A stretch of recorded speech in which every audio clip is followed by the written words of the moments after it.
जो Indus water treaty के पाकिस्तान की तरफ से कमिश्नर हैं मेहर अली शाह, उनका ये कहना है कि 4 दफा हिंदुस्तान को लिख चुके हैं सिंध तास महोदय पर पानी खोले, वो जवाब ही नहीं देते।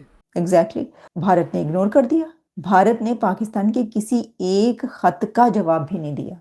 उनका जी जो इंडिया उसने तो हमारे किसी एक भी लेटर का जवाब नहीं दिया, तो इग्नोर कर रहा है। मतलब इसका मतलब तो इग्नोर करना ही हुआ ना। हकीकत यह है कि पाकिस्तान और भारत के दरमियान ये तनाजा अब सिर्फ सरहदी या सियासी नहीं बल्कि भारत खुलकर आबी जारहियत पर उतर आया है।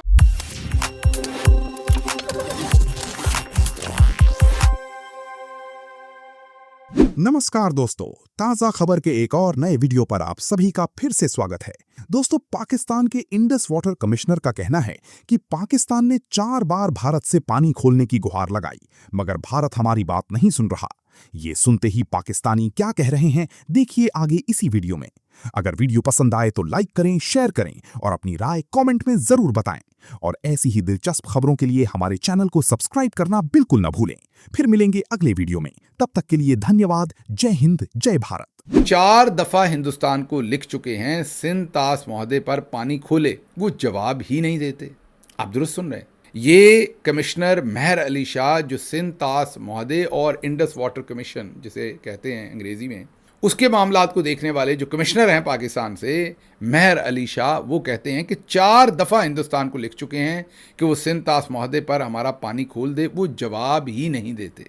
तो हमने, याद कीजिए, DG ISPR ने कहा था कि हम इनका सांस बंद कर देंगे।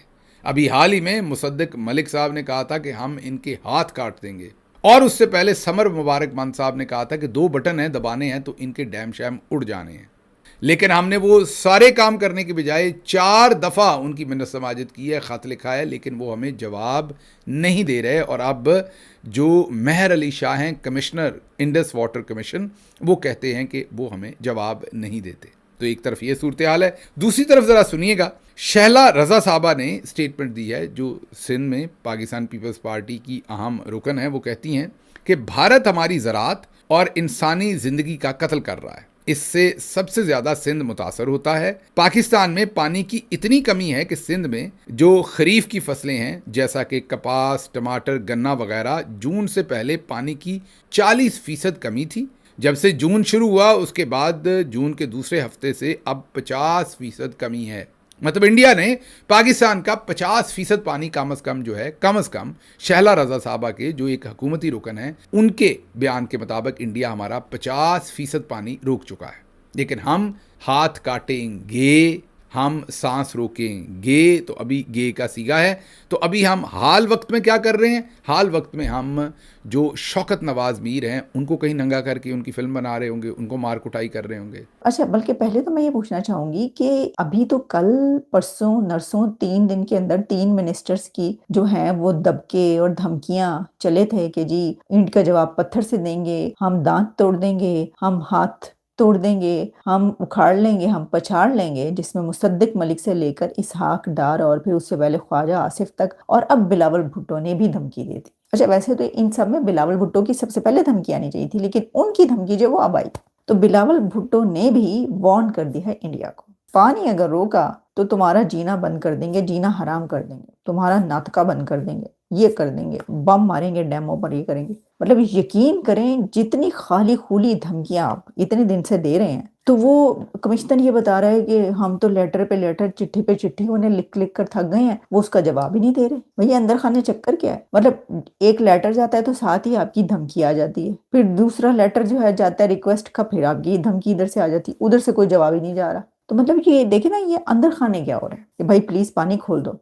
क्या बात है, मैं कहती हूँ क्या ही स्ट्रेटेजी है। अब वो जो इग्नोर कर रहा है और जो इंडिया जवाब नहीं दे रहा, तो तोड़े ना उनके दांत जाके। अब क्यों नहीं तोड़े? मतलब ये सारी खाली खुली धमकियां होती हैं सिर्फ। इस्लामाबाद में एक प्रोग्राम हुआ कन्वेंशन सेंटर में, जो प्रोग्राम था इंडस वाटर ट्रीटी के हवाले से, जो हमारा मुआहदा सिंध तास मुआहदा इंडिया के साथ, उस पर एक प्रोग्राम हुआ। अब तो मुआहदा ही खत्म कर दिया इंडिया ने। इस प्रोग्राम में वजीर आजम ने और फील्ड मार्शल ने भी आना था, लेकिन वो दोनों नहीं आए। कुछ वज़रा वगैरह आए, कुछ गैर मुल्की भी आए। तो पाकिस्तान का पानी जो है भारत रोक कर बैठा हुआ है, भारत पानी छोड़ नहीं रहा। और यहाँ मेरे पास एक बड़ी तफसीली रिपोर्ट है कि पाकिस्तान के जो 3 मशरकी दरिया थे, वो तो हमने इंडिया को दे दिए थे इस मुआहदे के तहत, जिनमें सतलुज है, ब्यास है और रावी हुई है। जो मगरबी 3 दरिया थे वो हमारे थे, जिनमें सिंध है, झेलम है और चनाब है। अब उन दरियाओं के ऊपर भारत ने 3120 मेगावाट का हाइड्रो पावर नेटवर्क बना लिया है और मजीद 7250 मेगावाट के मंसूबों की तैयारियां वो कर रहा है। यानी इतने बड़े पैमाने पर बड़ी तेजी से भारत अपने मंसूबे बना रहा है किस पानी पे, जो पाकिस्तान का है। यानी हमारे देखे ना हुक्मरानों का फर्क और भारत के हुक्मरानों का फर्क। हमारे हिस्से के पानी के ऊपर भारत बिजली बना के अपने शहरियों को सस्ती बिजली दे रहा है, जबकि हम अपने हिस्से पे पानी पे बिजली बनाने की बजाय अपने फ्रंटमैनों के जरिए से आईपीपीज लेकर आते हैं और उन आईपीपीज को हम बिजली ना बनाने के पैसे देते हैं।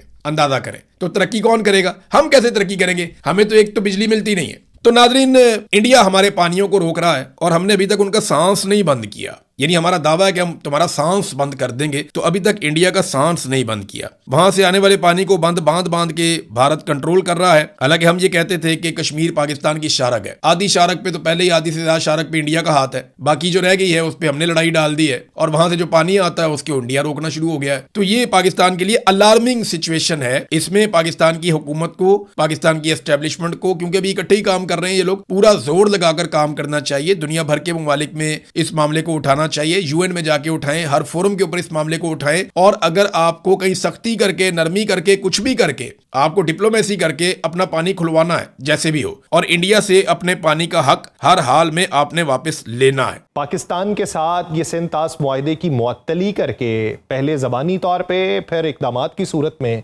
भारत हठधर्मी का मुजाहिरा कर रहा है। हमारे पास चांसेस क्या हैं और इसके कॉन्सिक्वेंसेस पाकिस्तान को क्या देखना पड़ सकते हैं? देखिए, बात ये जो इंडस वाटर ट्रीटी है ना, ये तो दुनिया का मेरे ख्याल में जितने मैंने इंटरनेशनल ट्रीटीज में मुआहदे पढ़े हैं अपर और लोअर रैपेरियन के, उसमें इस जितना जो है ना गलत मुआहदा आज तक किसी दो मुल्कों के दरमियान में नहीं हुआ। ये पता नहीं 60 साल इसने निकाल कैसे लिए इस मुआहदे ने। ट्रीटी उनको अलाउ करती है 4 गंदे नाले पाकिस्तान में फेंकने की, और वो 4 गंदे नाले एक्चुअली कोई 20 गंदे नाले हैं, क्योंकि 4 का नाम लिखा हुआ है और उसके बाद में आर्टिकल 4 की क्लॉज नंबर 8 है जो मजीद नाले फेंकने की उनको इजाजत देती है, जिसमें पोल्यूशन के ऊपर और पोल्यूशन की क्वांटिटी के ऊपर कोई कैद नहीं है। वो जो मर्जी फेंके, जितना मर्जी फेंके। Pakistan on the other hand, treaty के हिसाब से Pakistan is obliged as a public service कि आपने उनके गंद वाले नालों को पाकिस्तान की सरजमीन पे मेंटेन करना है। ये तो ट्रीटी में लिखा हुआ है। अब अगर वो कहते हैं हमने ट्रीटी नहीं मान रहे, तो यार उन गंदे नालों को बंद कर दो, उनके आगे बंद बांध दो, उनको कोई ठीक है ट्रीटी बंद हो गई,